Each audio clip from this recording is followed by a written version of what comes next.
और सबसे ज्यादा काला कानून आज हमें देखने को मिल रहा है। किसी भी हालत में ये कानून मंजूर नहीं है। वक्त के ताल्लुक से हमारे नौजवानों को, औरतों को, जिम्मेदारों को, बहुत से लोगों को इसके ताल्लुक से इसलिए फिक्र नहीं है क्योंकि 70 साल में वक्त के ताल्लुक से कोई फायदा इन्होंने नहीं उठाया है। अगर वक्त के ताल्लुक से कुछ फायदा होता या उनकी अंजुमनों में नौजवानों को काम करने का, खिदमत करने का कोई मौका होता, बेवाओं को, यतीमों को और स्कॉलरशिप के एतबार से कुछ फायदा होता और डिस्ट्रिक्ट लेवल पर हॉस्पिटल्स बनाए जाते, कॉलेजेस बनाए जाते, वुमेन्स के लिए, सीनियर सिटीजन्स के लिए सर्विस सेंटर्स बनाए जाते, हॉस्टल्स बनाए जाते, तो मैं समझता हूं कि इसका पूरा अवेयरनेस अवाम को होता, खुसूसन मुसलमानों को होता। लेकिन ये 70 साल से सो कॉल्ड सेक्युलर पार्टियों के चेलों को यहाँ के अंजुमनों के जिम्मेदार बनाया गया और फिर एक चेयरमैन बनने के लिए उन्होंने बड़ी बड़ी लॉबी और काले तरीकों को इख्तियार किया और अंदर से चूहे और दिमक की तरह ये पूरे वक्त को चक लिए हैं। अब जो कुछ बचा है वो हमारे सामने है। यहाँ पर वक्त के ताल्लुक से बहुत ही इंपॉर्टेंट बात यह है कि ये वर्शिप का हिस्सा है। वर्शिप एक्ट के अंदर मुसलमानों को, माइनॉरिटीज को पूरी आजादी है। आर्टिकल 14, 15, 24, 25, 29, 26 ये तमाम आर्टिकल्स में पूरी आजादी है। कानून बहुत बड़ी चीज है और हम आइडिया ऑफ इंडिया को मानते हैं, अमित शाह और मोदी को हम नहीं मानते। आइडिया ऑफ इंडिया क्या है?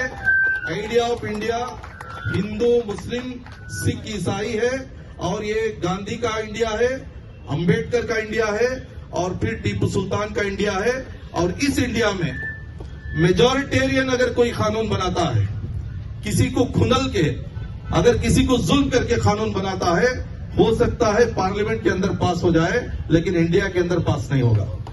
इंडिया के अंदर अगर कोई कानून पास होना है तो खुशी के साथ, हमदर्दी के साथ, तमाम को कॉन्फिडेंस में लेके अगर कोई कानून बनाएंगे तो पास होगा। बहुत से कानून बनाए हैं कानून तोड़ने के लिए, ये भी ऐसा ही हो जाएगा, ये कानून टूट जाएगा।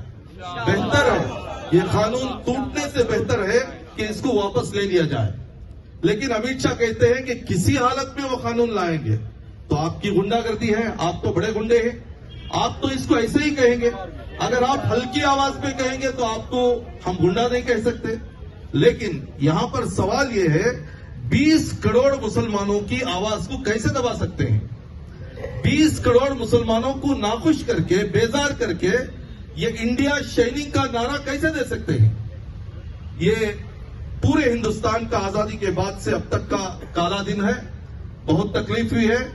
अभी भी जो घर में औरतें हैं, नौजवान हैं और फिर हमारे जो जिम्मेदार हजरात हैं, उनको अभी भी इसका तकलीफ क्या है, आइंदा हालात क्या आने वाले हैं, इसके बारे में एहसास नहीं है। जो भी हमारे मसाजिद में 2 रकत के इमाम साहब हैं, उनसे मैं रिक्वेस्ट करता हूं, 2 रकत से बाहर भी आइए।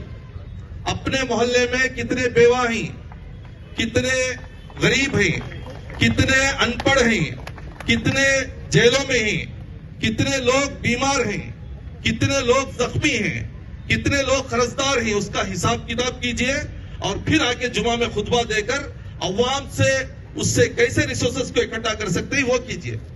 हम सिर्फ रस्मी कार्रवाई करेंगे तो फिर मुल्क बर्बाद हो जाएगा। ये मुल्क को बनाना जरूरी है। हमने ताजमहल बनाया, हमने कुतुब मीनार बनाया, हमने बड़े बड़े इमारतें बना ली, लेकिन हमने समाज को नहीं बनाया, हमने उम्मत को नहीं बनाया, उम्मत को खड़े नहीं किए।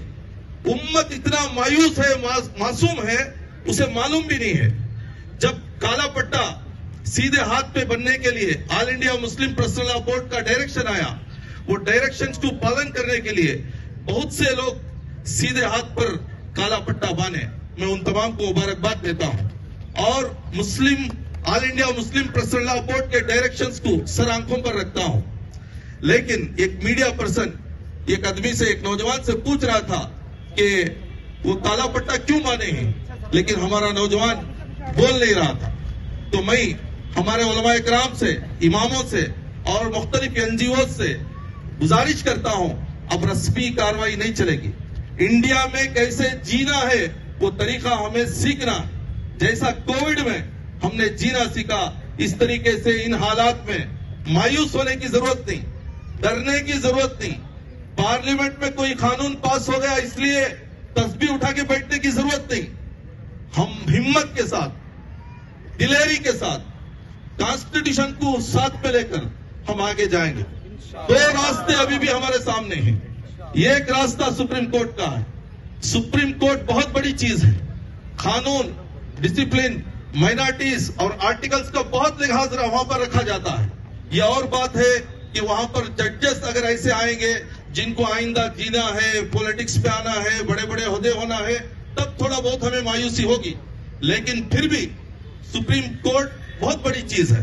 कानून को हम कभी भी सर आंखों पर रखना है, कॉन्स्टिट्यूशन को सर आंखों पर रखना है, लेकिन उससे भी बेहतर रास्ता कौन सा है, वो रास्तों पर आकर एहतजाज करना है। हम जो ये रास्तों पर आकर एहतजाज कर रहे हैं, ये मामूली चीज नहीं है। ये कॉन्स्टिट्यूशन को मजबूत करने का आला से आला तरीका है। ये आला से आला तरीकों को हम मस्जिदों से शुरू करना है, मोहल्लों से शुरू करना है, अपने अपने एनजीओ की ऑफिसों से शुरू करना है। काउंसलर्स अपनी लीडरशिप में एक प्रोग्राम करें, इमाम साहब अपनी लीडरशिप में एक प्रोग्राम करें, औरतें अपना एक प्रोग्राम चलाएं, उलमा इकराम अपना एक प्रोग्राम चलाएं, नौजवान अपना एक प्रोग्राम चलाएं, दलित उनको भी अपना प्रोग्राम चलाएं। जो एमएलए मुसलमानों के वोट से जीते हैं, उनको आखिरी चुनौती है, आप एक मर्तबा वक्त के बारे में अपना स्टैंड क्या है क्लियर करें। आप ये बिल के ताल्लुक से क्या बोलना चाहते हैं क्लियर करें। बहुत से हमारे मुस्लिम लीडर्स भी इतनी खामोशी के साथ वक्त गुजार रहे हैं, वो आइंदा क्या देखना चाहते हैं तो हमें मालूम नहीं है। ये आखिरी लड़ाई है, इसे लड़के ही हम जीत सकते हैं। और इस लड़ाई से फायदा ये होगा कि हम मुत्तहिद होंगे, हम बोलना सीखेंगे, हम रास्तों पर आना सीखेंगे। चूंकि इस मुल्क में हजारों साल हमें जीना है, किसी के कंधे का सहारा लेकर हम जीत नहीं सकते। अब हमें जनाजे उठाना छोड़ना है, अब हमें सवाल उठाना है। सवाल उठाने के लिए नॉलेज की जरूरत है, इसे हमें पढ़ना है और जुमा के खुतबात में भी बेदारी लाना है। अवाम को ये आर्टिकल्स के बारे में, बिल्स के बारे में, इसके बाद होने वाले नुकसानात के बारे में अवाम को बताना है। ना कॉलेजों में इसका तस्करा हो रहा है, ना मदरसों में इसका तस्करा हो रहा है, ना मकतबों में इसका तस्करा है, ना फ्रेंड सर्कल में है। सिर्फ हम खाने पीने रस्मो रिवाज में दो रोटी के लिए अपनी पूरी समाज को बुज़दिल बना के छोड़े। किसी नौजवान को एक स्लोगन मारने की भी आज इजाजत नहीं है। नहीं भाई, मुश्किल है, जरा फूक को चलना है, फूक को नहीं, होश पे ऑक्सीजन की सांस लेके हमें चलना है। और ये मुल्क हमारा है। ये मुल्क हमारा है का मतलब क्या है? ये कानून भी हमारा है, दस्तूर भी हमारा है, उसका मतलब कब्रिस्तान भी हमारा है, मस्जिद भी हमारा है, मंदिर भी हमारा है, चर्च भी हमारा है, गुरुद्वारा भी हमारा है, हिंदू भाई भी हमारे हैं, किसान भाई भी हमारे हैं, औरतें भी हमारे हैं। तभी जाके एक हिंदुस्तान मजबूत हो सकता है। हिंदू राष्ट्र बनाने का जो ख्वाब है वो भोंडा ख्वाब है। वोटों को बटोरने के लिए, हिंदू वोट को पोलराइज करने के लिए ये इस्तेमाल किया जाने वाला एक हथियार है। ये सेक्युलरिज्म भी एक भोंडा मजाक हो गया है। ये कांग्रेस के लोग वक्त पड़ने पर सेक्युलर बोलेंगे तो नहीं होगा। क्यों पार्लियामेंट में प्रियंका गांधी जी बात नहीं की? हम तड़प रहे थे कि आपके दो अल्फाज हम सुनना चाहते थे। गांधी जी, इतनी हिम्मत के साथ आप अपोजिशन लीडर थे, लेकिन इस काले कानून के बारे में आपने कुछ नहीं बोला। हमें बहुत मायूसी हुई है। हम ये नहीं चाहते कि पूरी जगह एसडीपीआई के एमएलए बन जाएं, एमपी बन जाएं, अधिकार हमारे हाथ में आ जाए। नहीं, ये एसडीपीआई सिर्फ अधिकार के लिए, पावर के लिए हम नहीं बनाए हैं। हम कैडर्स को इसलिए बना रहे हैं कि आइंदा आने वाले ये काले कानून, उसके खिलाफ हमें आवाज बनाने के लिए, हमें बात करने के लिए मीडिया पैनलिस्ट की जरूरत है, स्लोगन्स की जरूरत है, और फिर मेमोरेंडम की जरूरत है, और इसी तरीके से हमें एहतजाजात की जरूरत है। आपको मालूम होना चाहिए कि आइंदा दिनों में ये एहतजाजात बहुत आगे जाएंगे। एहतजाजात आगे जाने का मतलब क्या है? हमारे छोटे दूध पीते बच्चों को भी हमें कान में यह बताना है कि इस वर्षों की 200 साला, 400 साला, 500 साला कब्रिस्तान, ईदगाह, मजार, मस्जिद, मदरसे आज सवाल के कटरे में हैं। जब हमारे औलिया अल्लाह के मजारों पर बुलडोजर चलेगी, उस वक्त में हम हिंदुस्तान में जीकर क्या करेंगे? हिंदुस्तान में जीने का क्या मतलब है? क्या एक कार, एक बंगला, एक बीवी, एक डिग्री, इसके लिए हम हिंदुस्तान में आए थे? हिंदुस्तान में जो हम आए थे, गंगा जमुना तहजीब को मजबूत करने के लिए आए थे, हिंदू मुस्लिम इत्तेहाद के लिए हम आए थे, और गरीबों को, किसानों को, यतीमों को आगे बढ़ाने के लिए हम आए थे। इंडिया कब आगे बढ़ेगा? जब एक एक गरीब मालदार बनेगा, तब इंडिया आगे बढ़ेगा। सिर्फ ये बड़े बड़े एयरपोर्ट्स बनाकर, बड़े बड़े फ्लाईओवर्स बनाकर, पार्क बनाकर, चंद लोगों को ओहदों पर बिठाकर हम इंडिया को आगे नहीं ला जा सकते। आपको मालूम भी है, जब ये हिंदुस्तान के पार्लियामेंट में ये मुल्क का कानून, काला कानून पास हो रहा था, उस वक्त में रात के 2 बजे अमेरिका से एक ऐसा कानून आया जिसमें यहाँ का 26% तारीफ बढ़ गया है। ऐसे काले धंधों को छुपाने के लिए मुसलमानों के ऊपर ऐसे हालात आते हैं। आपको मालूम भी है, चाइना ने हिंदुस्तान की 4000 एकड़ जगह पर कब्जा कर लिया। उसको छुपाने के लिए मुसलमानों का वावेला मचाते हैं। लेकिन अब मुसलमान चालाक हो चुका है। अब मुसलमान जज्बाती नहीं बनेगा। मुसलमान होश के नाखून के साथ, डिसिप्लिन के साथ गली गली में, मोहल्ला मोहल्ला में ऐसे प्रोटेस्ट करेगा। ये जो प्लेकार्ड्स नजर आ रहे हैं, एक एक आपके दिल की आवाज उस प्लेकार्ड पर नजर आती है। और हमारे जो भी लीडर्स यहाँ पर बोल रहे हैं, ये आज नहीं बोल रहे हैं, 10-15 सालों से मुसलसल बोल रहे हैं। लेकिन हमारी अवाम ऐसी है कि जल्दी सुनती नहीं है। जब हम बोलते हैं उस वक्त में हमें ये कहते हैं कि आप जज्बाती हैं, सेक्युलर मुल्क है, कैसे हो जाएगा, वैसे हो जाएगा। नहीं, जब आपके घर पर बुलडोजर चलेगी, जब आपको दर्द होता है तो आप इंसान नहीं हैं। जब आपके घर में जनाजा उठता है, सिर्फ उस वक्त में आपको तकलीफ होती है तो आप इंसान नहीं हैं। इंसान उस वक्त में कहा जाता है जब कोई भी हिंदुस्तानी जिसके घर पर बुलडोजर चलेगी तो हम आवाज करना चाहिए। किसी हिंदुस्तानी के घर में मैयत आती है, उस वक्त में हमें आवाज उठाना चाहिए। हमारे नेशनल प्रेसिडेंट को क्यों गिरफ्तार किया गया?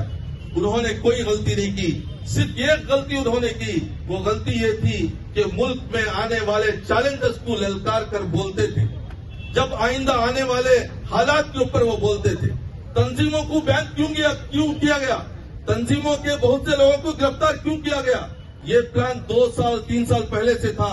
उनको मालूम था कि ये तंजीमें बाहर रहेंगी, लीडर्स बाहर रहेंगे तो विवाद होगा, एहतजाज होगा, अवाम बेदार हो जाएगी, रास्तों पर आ जाएंगे। इसलिए 2 साल पहले ऐसे मजबूत तंजीमों को वीक किया गया, उनको गिरफ्तार किया गया, नौजवानों को जेलों में डाला गया। जो भी सीए, एनआरसी के अंदर बात कर रहे थे, ऐसे लोगों को केस डाले गए, उनको डराया गया। ऐसा डरा डरा के ऐसे कानूनों को वापस ला रहे हैं। ये आखिरी कानून नहीं है। हम बोल रहे थे जब बाबरी मस्जिद का मामला था, ये एक मस्जिद का मामला नहीं है, हजारों मस्जिदें पीछे हैं। इसी तरीके से ये एक कानून नहीं है। हम सिर्फ ये कानून है बोल के समझ जाएंगे तो फिर आइंदा कुछ भी हम नहीं बोल सकते। आज बोलने की ताकत है, बोलिए। कल फारिश पड़ जाएगा तो आप कैसे बोलेंगे? आप चलने की ताकत है, चलिए। कल लंगड़े बन जाएंगे तो कैसे चलेंगे?